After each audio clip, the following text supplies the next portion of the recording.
이 시간 주의 말씀을 경청하는 여러분에게 우리 주님의 크신 은총이 있기를 원합니다. 오늘 우리가 함께 읽을 말씀은 사사기 8장 1절부터 9절까지의 말씀입니다. 하나님의 말씀 제가 읽겠습니다. 에브라임 사람들이 기드온에게 이르되 내가 미디안과 싸우러 갈 때에 우리를 부르지 아니하였으니 우리를 이같이 대접함은 어찌 됨이냐 하고 그와 크게 다투는지라. 기드온이 그들에게 이르되 내가 이제 행한 일이 너희가 한 것에 비교되겠느냐. 에브라임의 끝물 포도가 아비에셀의 만물 포도보다 낫지 아니하냐. 하나님이 미디안의 방백 오렙과 스웹을 너희 손에 넘겨주셨으니 내가 한 일이 어찌 능히 너희가 한 것에 비교되겠느냐 하니라. 기드온이 이 말을 하매 그때에 그들의 노염이 풀리니라. 기드온과 그와 함께한 자 300명이 요단강에 이르러 건너고 비록 피곤하나 추격하며 그가 숫곳 사람들에게 이르되 나를 따르는 백성이 피곤하니 청하건대 그들에게 떡덩이를 주라. 나는 미디안의 왕들인 세바와 살문나의 뒤를 추격하고 있노라 하니 숫곳의 방백들이 이르되 세바와 살문나의 손이 지금 내 손 안에 있다는 거냐. 어찌 우리가 내 군대에게 떡을 주겠느냐 하는지라. 기드온이 이르되 그러면 여호와께서 세바와 살문나를 내 손에 넘겨주신 후에 내가 들가시와 찔레로 너희 살을 찢으리라 하고 거기서 브누엘로 올라가서 그들에게도 그같이 구한즉 브누엘 사람들의 대답도 숫곳 사람들의 대답과 같은지라. 기드온이 또 브누엘 사람들에게 말하여 이르되 내가 평안히 돌아올 때에 이 망대를 헐리라 하니라. 아멘. 오늘 우리는 본문을 통하여 두 가지 사건을 만나볼 수가 있습니다.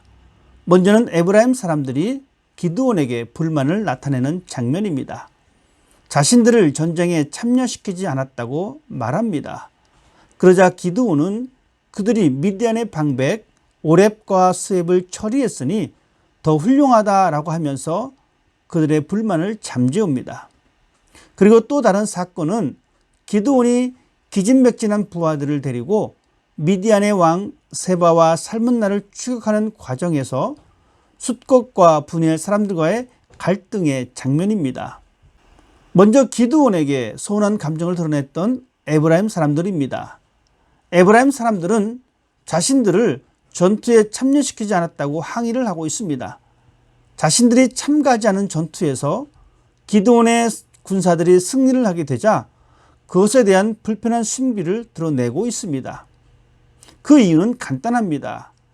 자신들의 입지를 다질 수 없다고 생각했기 때문입니다. 전쟁에서의 승리의 공이 누구에게 있는가 하는 문제로 불평과 항의가 이어진 것입니다. 자신들이 한 것보다 기드온이 한 일이 더 크게 보이니까 그것이 못마땅한 것입니다. 에브라임 사람들의 공적이 드러나야 하는데 기드온의 공적이 더 크게 알려지니까 그것이 못마땅한 것입니다. 그러자 기드온은 그들의 공이 더 크다고 하면서 에브라임 사람들의 불만을 잠재웁니다. 우리도 에브라임 사람들처럼 비교와 경쟁의 시각으로 세상을 본다면 불평과 불만을 가지고 살 수밖에 없습니다. 세상 사람들은 누가 더 중요한 일을 했느냐에 관심을 둡니다. 누가 더 많이 가졌느냐에 관심이 있습니다. 그리고 그것을 나와 비교를 합니다. 그래서 나보다 더 중요한 일을 많이 하거나 나보다 더 많이 가지고 있으면 셈을 냅니다. 못마땅해 합니다. 이런 인생은 피곤할 뿐입니다. 끊임없이 비교하고 끊임없이 경쟁하기 때문입니다. 자신의 공로가 드러나야 직성이 풀립니다. 다른 사람과 비교하면 자존심도 상하게 되고 자신의 환경을 한탄하기도 합니다. 이런 사람은 신앙생활에도 기쁨이 없습니다. 우리의 삶 모든 것에는 하나님의 역사가 있습니다. 하나님이 하시게 하십니다. 우리에게 5달란트나 2달란트나 1달란트나 하나님이 주시는 것입니다. 우리는 주어진 일에 최선을 다하는 것이 우리의 할 일입니다. 다른 사람이 하는 큰 일을 부러워하지 않아도 되는 것입니다. 대신에 내가 한 일에 대하여 감사하는 사람이 되어야 합니다. 왜냐하면 하나님께서 그 일을 하도록 역사하시기 때문입니다. 나도 저런 상황이라면 그 일을 할 수 있을 것이라고 하면서 자신의 상황을 보면서 속상해합니다.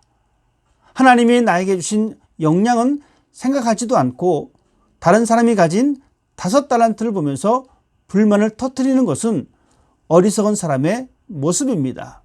이런 모습은 신앙인에게는 어울리지 않는 모습입니다. 큰 일이나 작은 일이나 사람의 능력으로 하는 것이 아니라 하나님의 은혜로 이루어진다는 것을 기억하십시다. 이것을 받아들일 때 우리가 감당하는 모든 일에 최선을 다할 수 있으며 우리가 얻는 기쁨은 하나님이 주시는 기쁨입니다. 또 다른 사건은 기드온의 군사들에게 먹을 것을 제공하지 않은 숫곳 사람들 이야기입니다. 기드온의 군사들이 비록 한 전투에서 승리하였지만 그들의 군사들의 수는 얼마 되지 않습니다. 오히려 도망가는 미디안의 군사들의 숫자가 훨씬 많습니다. 어쩌면 후퇴하던 군사들이 다시 전열을 정비하고 돌아오면 기드온의 군사들은 전세가 역전되어서 도망자의 신세로 전락할지도 모릅니다. 아마도 숫곳의 사람들이나 분야의 지도자들은 당장의 편리와 눈에 보이는 환경에 집중했을 것입니다. 다시 전열을 정비하면 더 큰 군대가 오기 때문에 기드온을 돕는 것이 자신들에게 불리하다고 생각했을 것입니다. 자신들은 망대가 있으니 안전하다고 생각했을지도 모릅니다. 그래서 기드온의 요청을 거부합니다. 후에 기드온은 미디안의 두령들을 죽이고 숫곳과 분이엘을 공격하여 그들을 징벌하게 됩니다. 우리의 삶도 이런 도전에 직면할 때가 있습니다. 그래서 우리는 외형적으로 강한 것을 선택합니다. 당장의 이익만 보고 결정을 내릴 때가 많이 있습니다. 우리가 선택한 세상의 힘이 우리를 지켜줄 것이라고 생각합니다. 우리가 가지고 있는 시각의 한계입니다. 때로 우리가 선택해야 하는 것에는 누구나 부러워할 것이 없는 것이 있을 수도 있습니다. 오히려 손해가 걱정될 정도로 약해 보입니다. 그렇지만 믿음의 눈에 보이는 것은 외형적인 것을 믿는 것이 아니라 하나님이 하시는 것을 보는 것입니다. 연약해 보여도 하나님이 함께 하시면 강한 것입니다. 선택하면 후회할 것 같지만 가장 지혜로운 것을 선택하게 되는 것입니다. 외형적인 것만 보고 결정을 하게 되면 우리는 후회와 직면하게 되는 겁니다. 세상적인 소망만 쳐다보게 되면 결국 생명의 자유를 잃어버리게 된다는 것입니다. 믿음이란 이런 상황에서 무엇을 보는가 하는 것입니다. 하나님의 뜻을 따라 살아가는 사람들은 자신의 안전과 유익만을 추구하지 않습니다. 하나님이 공급해 주시는 것을 믿는 사람은 좁은 길이라도 거부하지 않고 겸손히 그 길을 걸어가는 사람입니다. 이런 모습이 하나님의 백성들의 올바른 모습입니다. 우리 스스로 안전을 보장하지 못합니다. 우리 스스로 쓸 것을 얻을 수 없습니다. 하나님이 지켜주실 때 안전하며 하나님이 허락하실 때 우리가 얻게 되는 것입니다. 이 사실을 오늘도 기억하는 하루가 되기를 원합니다. 오늘 우리가 만난 두 가지 사건을 통하여 이렇게 고백했으면 좋겠습니다. 다른 사람과 비교하지 않으며 나의 환경을 탓하지 않기를 원합니다. 다른 사람 위에 군림하며 나 자신을 드러내지 않게 하시고 겸손하게 하나님이 주신 달란트에 감사하는 삶이 되게 하시며 나에게 맡겨진 일에 최선을 다함으로 하나님의 의를 드러내는 하루가 되게 하여 주옵소서. 당장의 눈앞에 보이는 세상의 지배 방식을 쫓아가는 것이 아니라 좁고 부잡것없이 보일지라도 승리를 가져다주는 예수 그리스도의 진리의 길을 선택하는 지혜가 있는 하루가 되기를 원합니다. 하나님의 백성답게 살아가는 하루가 되게 하여 주옵소서. 이런 입술의 고백이 여러분의 삶의 열매가 되어서 그리스도의 행복으로 채워지는 복된 하루가 되시기를 주님의 이름으로 부탁드립니다.